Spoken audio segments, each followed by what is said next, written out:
একজন ব্যক্তি যদি তার জন্মকুণ্ডলী নিয়ে জ্যোতিষীর কাছে যায়, জ্যোতিষী তার জন্ম নক্ষত্র, জন্ম তিথি, তারপরে গ্রহ দশা সমস্ত কিছু বিচার বিশ্লেষণ করে তার সমস্ত ভবিষ্যৎ সম্পর্কে একটি ধারণা দিয়ে থাকে, এবং এই ধারণাটি সাধারণত বলা হয়ে থাকে কুণ্ডলী থেকে যেটা আসে সেটাই প্রকৃত হয়, এবং কুণ্ডলীর ধারণা থেকে মানুষের সমস্ত জীবন সম্পর্কে বলা যায়।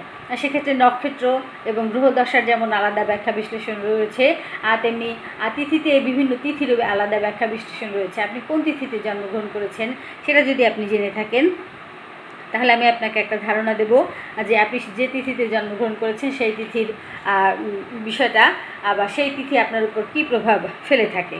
যদি আপনি প্রতিপদ তিথিতে জন্মগ্রহণ করে থাকেন তাহলে আপনি সাহসী আর স্বাধীনচেতা, উচ্চাকাঙ্ক্ষী, নেতৃত্বগুণ সম্পন্ন একজন ব্যক্তি। যদি আপনি দ্বিতীয় তিথিতে জন্মগ্রহণ করে থাকেন তাহলে আপনি সৃজনশীল, কলাপ্রেমী, সহানুভূতিশীল এবং আবেগপ্রবণ একজন ব্যক্তি।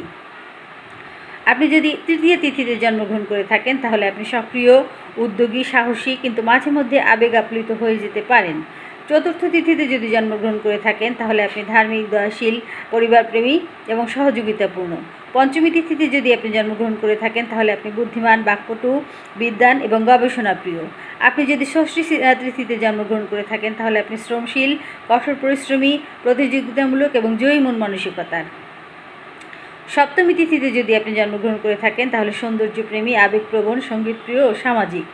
অষ্টমী তিথিতে যদি আপনি জন্মগ্রহণ করে থাকেন তাহলে আপনি রহস্যময়, দার্শনিক এবং গভীর চিন্তাশীল, আধ্যাত্মিক চিন্তা সম্পন্ন একজন ব্যক্তি।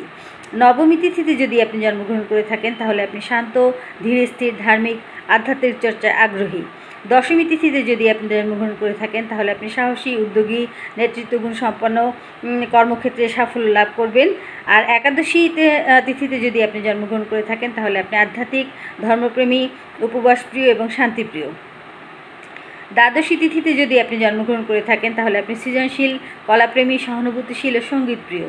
ত্রয়োদশী তিথিতে যদি আপনি জন্মগ্রহণ করে থাকেন তাহলে আপনি আবেগপ্রবণ, সহানুভূতিশীল, সাহসী, কিন্তু মাঝে মধ্যে আবেগ আপ্লুত হয়ে যেতে পারেন। চতুর্থ তিথিতে যদি জন্মগ্রহণ করে থাকেন তাহলে আপনি রহস্যময়, দার্শনিক, গভীর চিন্তাশীল এবং আধ্যাত্মিক। পূর্ণিমা তিথিতে যদি আপনি জন্মগ্রহণ করে থাকেন তাহলে আপনি স্বাধীনচেতা, নেতৃত্বগুণ সম্পন্ন, উচ্চাকাঙ্ক্ষী এবং সাহসী। অমাবস্যা তিথিতে যদি আপনি জন্মগ্রহণ করে থাকেন তাহলে আপনি আধ্যাত্মিক, ধর্মপ্রেমী, উপবাসপ্রিয় এবং শান্তিময় একটি ব্যক্তিত্ব পাবেন। এক্ষেত্রে আরও কথা আছে, আপনার জন্ম নক্ষত্র, আপনার গ্রহদশা ইত্যাদির প্রভাব আপনার জীবনে অত্যন্ত গুরুত্বপূর্ণ। সেক্ষেত্রে দেখা যায় যে আপনার তিথি হয়তো শুভ, কিন্তু জন্মলগ্ন, জন্ম নক্ষত্র, রাশি নক্ষত্র ইত্যাদি হয়তো বিপরীতমুখী।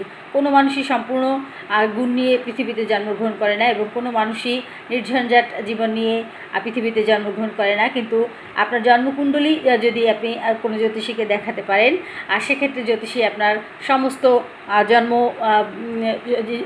শুরু থেকে, জীবনের শুরু থেকে শেষ পর্যন্ত আপনার কি হবে তার একটা ছায়া আপনাকে বলে দিতে পারবে। এবং আপনার যদি তিথিটা জানা থাকে যে আপনি কোন তিথিতে জন্মগ্রহণ করেছেন, তাহলে আপনি নিজে অনুমান করতে পারবেন যে আপনি আসলে কোন ধরনের ব্যক্তিত্ব সম্পন্ন একজন ব্যক্তি। ধন্যবাদ সকলকে।